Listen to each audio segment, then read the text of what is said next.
Halo Le, kembali lagi di Mi Film. Hari ini Pak D akan mereview sebuah film yang berjudul Journey to the West, Conquering the Demons. Ini adalah film fantasi yang berasal dari Tiongkok dan rilis pada tahun 2013. Sesuai judul, film ini bercerita tentang seorang biksu penakluk siluman yang mencari jati diri, melakukan sebuah perjalanan untuk menyadarkan para siluman agar menjadi baik.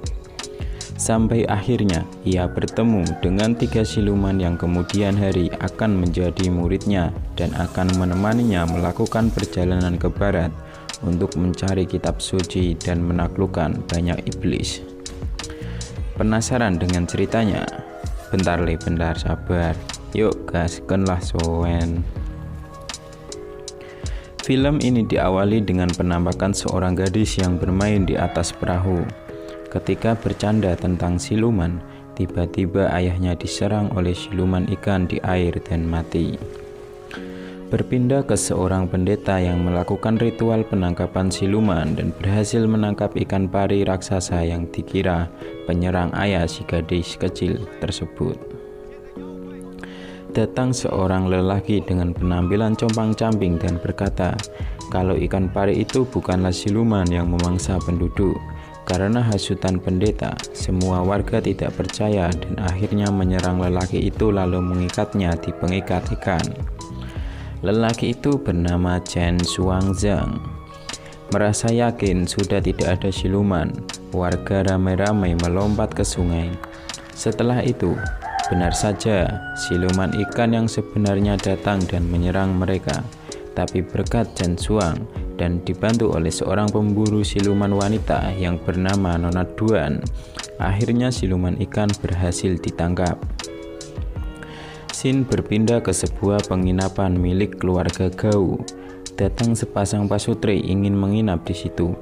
Mereka disuguhi daging babi yang sangat lezat. Daging itu dimasak oleh seorang koki bernama Zhu Gangli. Koki ini memiliki paras yang sangat tampan. Tetapi di balik parasnya itu, ternyata dia adalah seorang siluman babi. Dan daging babi yang ia masak ternyata adalah mayat manusia yang telah ia bunuh dengan kejam. Dibunuhlah pasutri tersebut. Singkat cerita, Chen Xuang datang ke penginapan ini karena dia seorang pemburu siluman. Dia bisa melihat semua kenyataan yang ada di penginapan ini. Ketika melawan siluman tersebut, Chen Xuang tidak punya kemampuan untuk melawan karena ilmu bela dirinya sangat rendah dan di bawah rata-rata. Nona Duan datang membantu Chen Xuang melawan siluman di tempat tersebut. Di sini Zhu Gangli menampakkan wujud aslinya, tetapi tidak semudah itu mengalahkannya dan mereka berhasil kabur. Dari sini Nona Duan sudah menaruh hati ke Chen Xuanzang. Chen Xuang pulang bertemu gurunya, alih-alih meminta bantuan untuk melawan siluman babi, tetapi oleh gurunya menolak dan malah menyuruhnya untuk meminta bantuan kepada siluman kera legendaris yang dihukum oleh Buddha di Gunung 5 Jari selama 500 tahun lamanya. Dia bernama Sun Wukong. Setelah diberitahu lokasinya, Chen Xuang berangkat. Di perjalanan, dia terkena perangkap segerombolan penakluk siluman yang juga menganggap semua pemburu siluman adalah musuhnya. Tetapi semua itu hanya rekayasa Nona Duan yang tergila-gila oleh Chen Xuang. Nona Duan terus mengejar-ngejar Chen Xuang, tetapi tidak pernah ditanggapi. Saat sedang ribut, tiba-tiba benang sinyal siluman bergerak. Ternyata yang datang adalah siluman babi dan mereka kabur menggunakan kereta. Kereta diserang oleh babi sampai hancur berkeping-keping. Semua selamat, dan saat siluman babi mau menyerang, 3 pemburu siluman lain datang berlomba-lomba ingin menjadi yang terkuat setelah mengalahkan Zhu Gangli. Ketika sedang berdebat, Chen Xuang meminta buku hitung anak yang dibawa Nona Duan. Karena masih kesal, Nona Duan kemudian menyobek-nyobek buku Chen Xuang. Setelah itu, Chen Xuang pergi.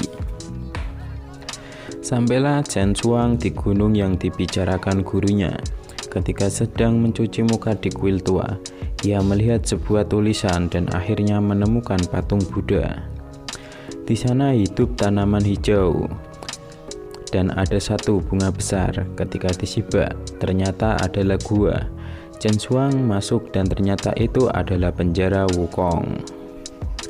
Ketika Wukong meminta Chen Xuang membuka segel, Chen Xuang tidak mau.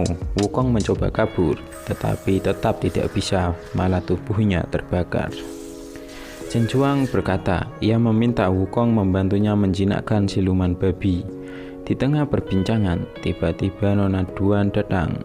Singkat cerita, ia membantu Wukong dan Chen Xuang memancing siluman babi agar datang ke tempat Wukong. Saat datang, dengan cepat Wukong berhasil mengalahkannya. Scene berpindah di mana Nona Duan melamar Chen Xuang, tetapi ditolak dan akhirnya Nona Duan pergi meninggalkannya. Chen Xuang keluar gua memandangi bulan purnama di atas gua penjara milik Wukong. Wukong berkata ingin melihat purnama karena dari dalam gua tertutup oleh bunga teratai yang sangat besar, jadi ia tidak bisa melihat dari dalam. Karena kasihan, Chen Xuang akhirnya mematahkan bunga teratai yang menutupi gua Wukong. Tapi ternyata ini hanya akal-akalan Wukong agar bisa bebas. Bunga teratai itu ternyata adalah salah satu kunci pembuka penjara Wukong. Setelah Wukong bebas, lantas ia menyerang Chen Xuang dengan melemparkannya dari gunung. Chen Xuang meminta maaf ke Buddha dengan cara hormat. Wukong melihatnya sangat kesal dan mencabuti rambut Chen Xuang sampai botak. Datang lagi 3 pemburu siluman yang ingin menjadi terkuat, tetapi ketiganya dengan mudah dibantai Wukong. Saat ingin membunuh Chen Xuang, Nona Duan datang melawan siluman kera. Tetapi karena Wukong sangat kuat, Nona Duan pun kalah dan mati. Chen Xuang bersedih. Ia melihat buku kidungnya jatuh dari Nona Duan, lalu memeluknya dan mengambil ring Nona Duan, lalu memakainya di jari. Sudah mati, tubuh Nona Duan direbut Wukong, dilempar dan dihancurkan. Chen Xuang akhirnya membaca buku kidungnya dengan fasih. Seketika tubuhnya bercahaya dan muncul patung Buddha yang kemudian dihancurkan oleh Wukong. Tetapi itu hanyalah patung dan yang aslinya muncul seketika tangan besarnya menindih Wukong. Scene berpindah ke hamparan rerumputan. Di sana cuma ada Chen Xuang dan Wukong yang berwujud manusia. Wukong terlihat penurut. Chen Xuang memakaikan ring milik Nona Duan ke kepala Wukong. Chen Xuang pulang bertemu gurunya. Singkat cerita, gurunya meminta Chen Xuang melakukan perjalanan ke barat untuk mencari 22 kitab suci dengan ditemani oleh 3 siluman yang ditaklukkannya, yaitu siluman ikan, siluman babi, dan siluman kera. Sejak saat itu, Chen Xuang diberi jubah dan tasbih sebagai bukti telah menjadi biksu dan memiliki nama suci Tripitaka. Perjalanan dimulai dan tamat. Gimana le ceritanya? Berapa nilai untuk film ini menurut kalian dari 1 sampai 10? Matur suwun wis gelem ndelok review filmku yo le. Nek seneng like kok komen yo aja lali subscribe bareng. Terus pantengi review-review film liyane teko Pak Dik. See you, bye bye.